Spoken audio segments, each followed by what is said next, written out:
Should young men, though, all aspire to be like you? Should young men aspire to work very hard, have no criminal record, become multimillionaires, protect and provide for the women close to them, be sovereign so they can stand up and have their own points of view in face of cancellation, be able to not be mentally intimidated when they go on national TV and there's traps set up for them? Yeah, I believe that confident, strong men who stand up and protect and provide for women are a good thing for the world and a good force for the world. And I don't think that I put a magic spell on anybody. I think there's a whole bunch of men in the world who understands my value. And if men grow up to be like me, you're gonna have a whole bunch of people with no criminal record, dedicated athletes, who protect and provide for the people close to them, are fantastic for the economy.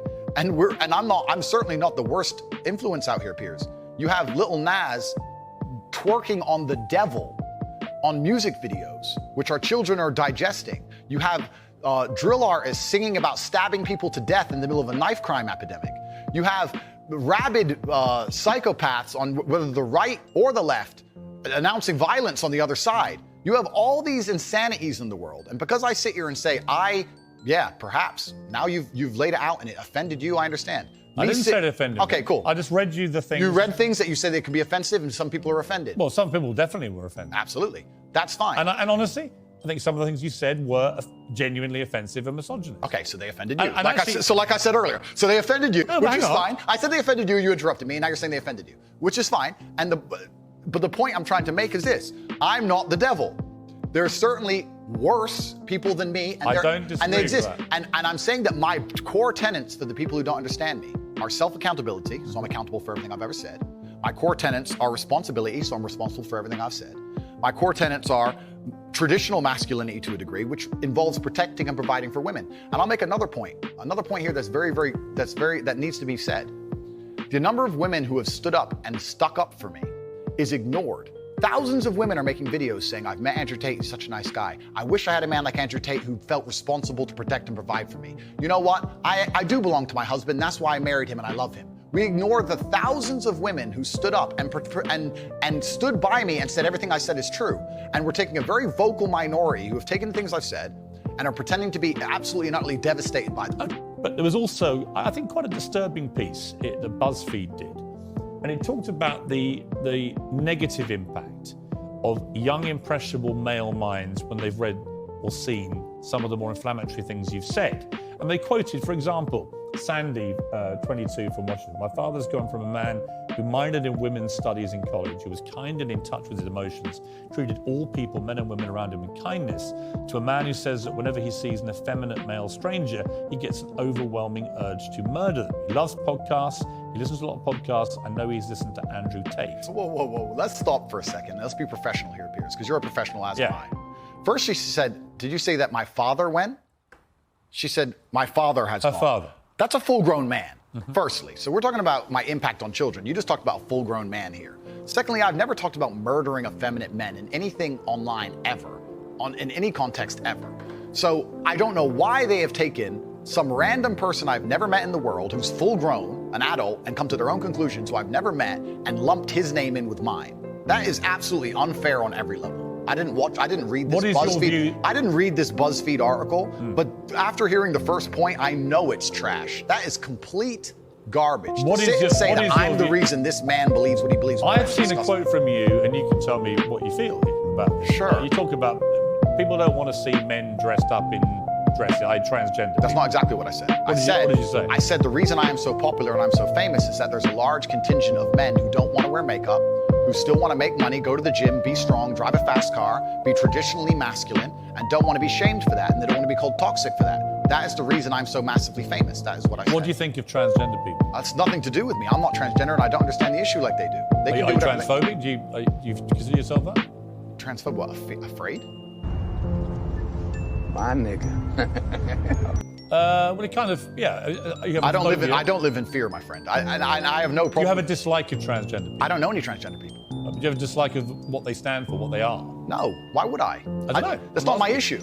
That's not my issue. I think there's a large contingent of men who are not interested in the things that perhaps the YouTube algorithm's trying to feed them. I think there are lots of... Look, when you support masculinity and masculine traits, I'm with you, right? Okay, so you agree a man should protect and provide for a woman? Absolutely. Okay, so you agree if you were walking down the street with a woman, you'd be responsible with her safety? Yeah. Cool, absolutely. So if that woman wanted to walk alone at I don't think I have authority over the woman as we do that. Okay, so let me ask you another question, Piers, because we are professionals. Let's say your woman decided she wanted to take a nice little walk through the south side of Chicago at 2 a.m. and she wanted you to go with her, and you were responsible for fighting and dying on the spot if she was attacked. Don't you think you would say to her, no, we're not going out right now, it's not safe? Yes. Okay, so you'd have authority to make the decision. So no, I wouldn't. So I would say, I don't think you should. If she decides to, it's her own volition.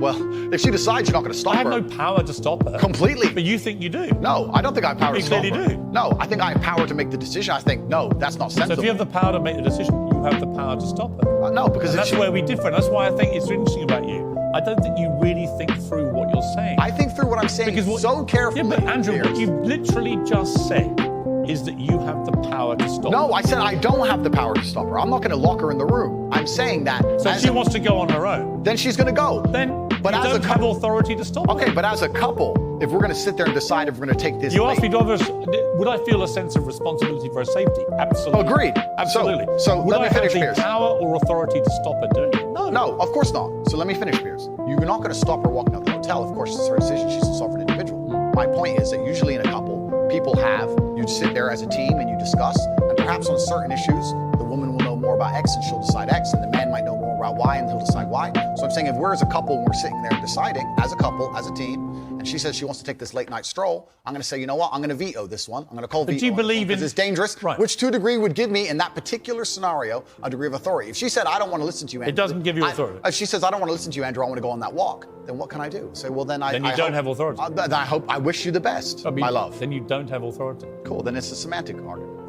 I personally think Andrew dropped the ball on that point. He could easily have said that if he's getting into a traditional marriage where him as the man is expected to perform his traditional duties, such duties which include protection, he has to have a degree of authority over her actions and movements.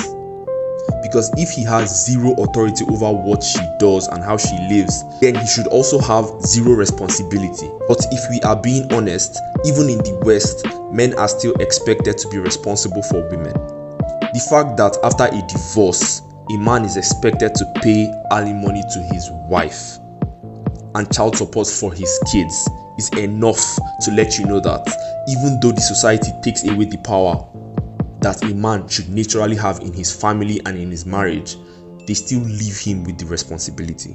A clinically depressed person has an absolutely proven medical condition that is beyond their control. Not according to me and many others, my friend. Well, look, what do you know about it, honestly?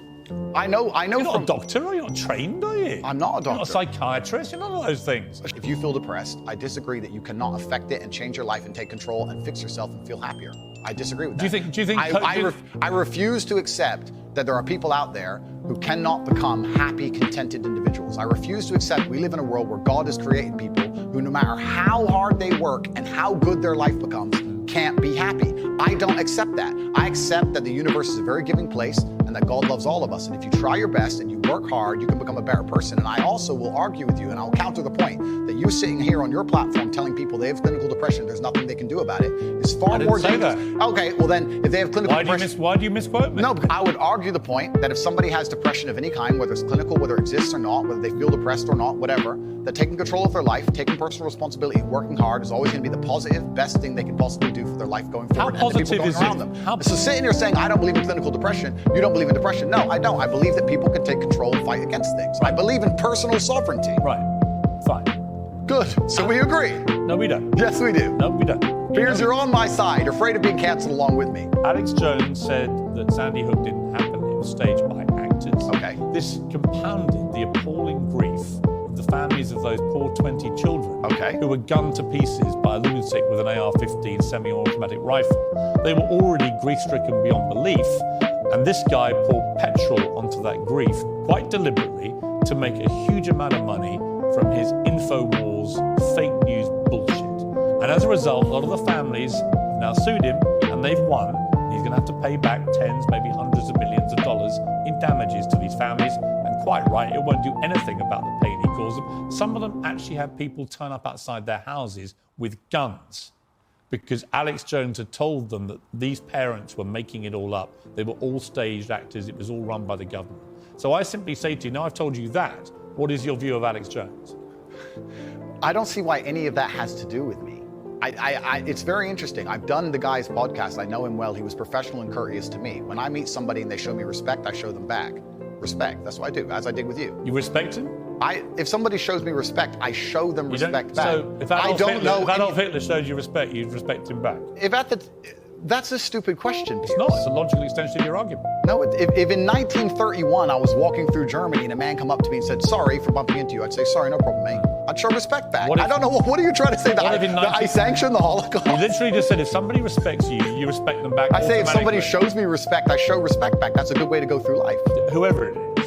If somebody shows me respect and is courteous to me, I'm courteous back. Yeah. How can you respect somebody who caused such misery and pain to sound? I have no idea the specifics of the thing you're discussing. I don't understand any of it. Well, I don't know anything about it. You've told me your version of events. When more times you went on Alex Jones's podcast, correct, promoting him, helping him make money. I don't think it was promoting and helping him because... Well, it's his podcast. Well, yeah, but I've been on the podcasts of people who absolutely hate me. I've been on liberal left-wing podcasts. I've been on feminist podcasts. Fine. And no, you just sat here saying I would like you to agree, perhaps we can agree on this point, that I'm not a feminist. I go on feminist podcasts.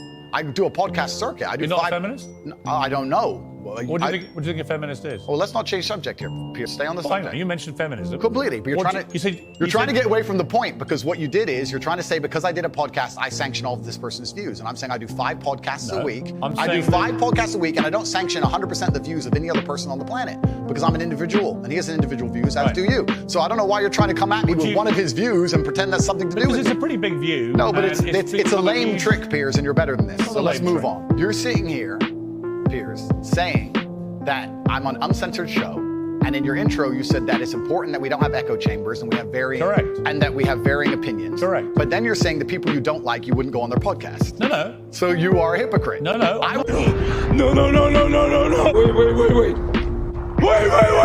I will go on anybody's podcast and discuss any point. When did you last go on his podcast? You trying to lump me in and attack me for a person whose podcast I do having a view is absolutely childish. Because I've done a bunch of podcasts with people. You would do a podcast. I've done a bunch of podcasts with people who are advocating for things that I do not agree with on every single level. In fact, most of my podcasts are me disagreeing with people. So it's completely crazy that you're trying to lump me in with that. That's cheap. That's cheap. I'm here on your show. I'm providing you with content. You're giving me a platform. And nobody's using each other. It's mutual. We don't agree on a whole bunch of issues. It's fine. And here we are. I think we've had a robust exchange. Yeah, just like I've done on nearly every other podcast. And if someone were to come and say to me in the future something, heaven forbid, there's a skeleton in your closet, and someone were to come to me and say, you were on Piers Morgan's show, did you know he's X or he's done X? I would say that's absolutely nothing to do with it. Right. But I make the same point protecting you. I don't know what